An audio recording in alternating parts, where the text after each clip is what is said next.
Bonsoir. L'analyse du CAC 40 CFD CAC Futur du 24 novembre 2020.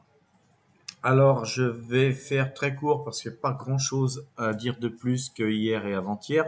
Je vous donne le point pivot que j'ai calculé, c'est 5556. Au-dessus de ce point, on sera toujours acheteur jusqu'à la R1, la résistance 1 de 5574 points.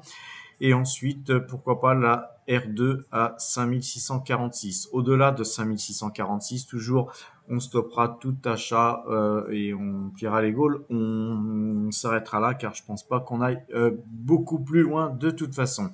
Par contre, en dessous du point pivot 5556 et DMI 5466, ce serait une zone neutre pour moi où mieux vaudra rien faire, voire tenter des petits achats si vous n'avez pas fait trop grand chose, mais jusqu'au point DMI. Et au point DMI 5466, on ne passera que des ordres de vente.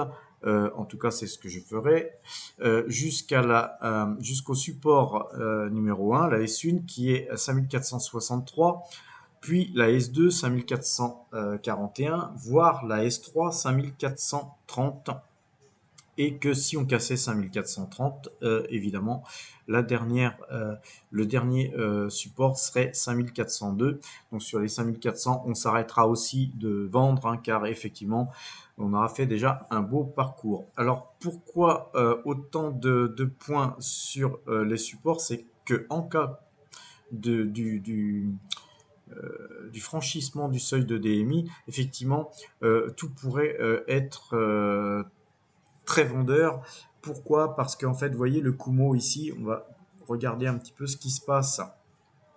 En fait, quand on est loin du Kumo, eh bien, souvent, on y revient. Vous voyez, par exemple, ici, on était loin du Kumo, on est revenu. Ici, on s'est un peu éloigné, il y a eu un gros espace sur le Kumo, on est revenu. Et donc là, en fait, on a une configuration très haussière, on est très éloigné du Kumo et je pense qu'on devrait y revenir. Alors, pas forcément ici, hein, on peut y revenir tranquillement. Je vais déplacer un petit peu les résistances et les supports. On pourrait revenir tranquillement par ici, par exemple, venir sur du 5200, sur les 2 mois qui suivent, mais je pense que aussi le Kumo continuera à monter.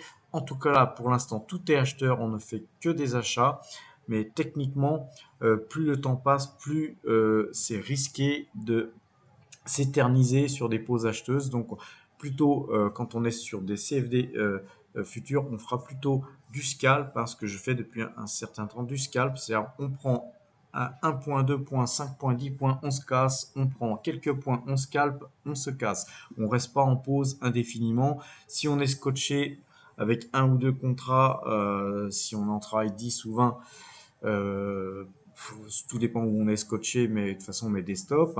Le mieux c'est de pas être scotché, voire de couper des pauses, même avec quelques petites pertes si on est scotché, mais le risque est vraiment de plus en plus important de voir un retournement de tendance.